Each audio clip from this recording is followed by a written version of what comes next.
The night was very still in the Darling home. It was close to the end of summer, and there was a slight chill in the air. Mr. Darling thought there was a draft coming from the children's bedroom. He went into the room and to close the window, but Mrs. Darling stopped him. She wanted the window to stay open. It reminded her of her children before they had disappeared. Mrs. Darling looked around the room. She had come into the bedroom again and again, hoping to see her 3 children back in their beds. But each time she found the beds empty. She sat down on Wendy's bed and breathed a sigh. Mr. Darling sat down next to her. He put his arm around her to make her feel better. Their dog, Nana, walked slowly into the room. Her head was bent down. She also missed the children. Mr. and Mrs. Darling still did not know what had happened to their children. The last time they saw Wendy, John, and Michael was just before leaving for the party. All 3 were sound asleep in their beds. When Mr. and Mrs. Darling returned, their children were gone. Nana had tried to tell them that Wendy, John, and Michael flew away into the night, but dogs couldn't talk, and children couldn't fly, or so Mr. and Mrs. Darling believed. "All we can do is wait and hope," Mr. Darling said. "Yes," Mrs. Darling said with a sad voice, "wait, hope, and keep the window open." They sat together for a long time. They were both thinking of the children. Finally, they grew tired. It was time to go to bed. Mr. and Mrs. Darling stood up slowly. "Come, Nana," Mrs. Darling said. "No sense waiting in here tonight." Nana rose sadly and followed the Darlings out of the room. "Quick," Peter said as he and Tinker Bell dropped to the floor through the open window. "I thought they'd never leave. Come on now, Tink. Help me close the window. When Wendy arrives, she'll see the window closed and locked. She'll think that her mother and father have closed her out. Then she will lead the boys back to Neverland and stay with us forever." Peter and Tinker Bell had a hard time pushing the window closed. It had remained open so long that some of the hinges had become stuck. Peter heard Nana bark. "Quick, Tink, the big dog's coming back." Peter and Tinker Bell pushed as hard as they could. At last, the window moved. Peter and Tink flew out the window, then shut it tight from the outside. Nana came bouncing and barking to the room. Mrs. Darling ran in after her. At once she rushed over the window and opened it. She thought the window must have closed by itself, although she could not think of how that could have happened. She tied the window back with a heavy rope so that it would not close again. Peter saw her sit on John's bed. Very soon he saw 2 tears roll down her cheeks. She bent down and laid her head on her arms. "She's crying," Peter said. "She really does love her children. She wants them to come home." Tinker Bell shook her bells sadly. "Come on, Tink, let's go away from the window." And so they flew away, over the roof and out of sight.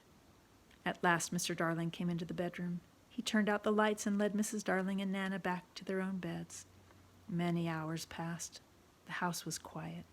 But just before daybreak, Wendy, John, and Michael flew through the bedroom window. They were tired from their long flight. They wondered why Tinker Bell had left them before they were halfway across the sea. Still, they were very excited to be home at last. Wendy heard Nana barking downstairs in the kitchen. "She's bound to wake everyone up," Wendy told the boys. "Let's surprise Mother and Father. Hurry, get into your beds." Wendy also jumped into her bed and dove under the covers. Nana came running back into the house. She jumped and barked and filled the house with noise. Mr. and Mrs. Darling came dashing in to see what all of Nana's noise was about. Wendy jumped out of bed. "Mother, Father!" she cried. "It's Wendy!" Mother screamed. At first she thought it was a dream. John jumped up. "Hello, everyone! It's fun to be back." "It's John!" Father cried, but he could hardly believe his eyes. Nana rushed over to Michael's bed and pulled the covers back. She began to bark wildly. "It's me!" Michael shouted. They all stretched their arms out wide and ran to each other. They hugged and kissed until they were all too tired to hold on to each other anymore. All the while, Peter Pan and Tinker Bell went unnoticed. They were outside the window, looking in. "Oh, Mother, Father," Wendy said when she could catch her breath at last, "we have such news to tell you." Yes, yes, John and Michael said. We've been to Neverland. We've lived with Peter Pan and Tinker Bell and the Lost Boys. We've seen Indians and fought with pirates. Yes, said Wendy. We saw mermaids and whales, too. And we met the lovely Indian princess, Tiger Lily. Mr. and Mrs. Darling could hardly believe all they were hearing. Who are the Lost Boys? They asked. Oh, goodness, Wendy said and ran to the door. I almost forgot. They're boys who live in Neverland. Their home's in a big hole under the ground. They all sleep in one bed and they have mushrooms for chairs, Michael said. And we've brought them home with us, John said excitedly. Mr. and Mrs. Darling stared at the children. But their parents will worry about them. They have no mother and father. Wendy said. Humph, said Peter, who was still looking in at the window. They have me. Mr. Darling looked at his wife. Well, he said slowly, 6 more children will be a lot of children. Mrs. Darling smiled. Yes, I know, but come on, let's go and meet them. The Darling children cheered. John and Michael rushed out of the room. They each wanted to be the first to tell the Lost Boys that they were going to stay and live with the Darling family forever. Suddenly, Wendy heard a tap at the window. Not until Nana and her parents had left the room did she go to the window and look out. Hello, Peter. Hello, Tinker Bell. I wondered what had happened to you. Will you two come and live with us? Peter shook his head. No, he said. I never want to grow up. I want to live in Neverland and have fun. Oh, Wendy said sadly.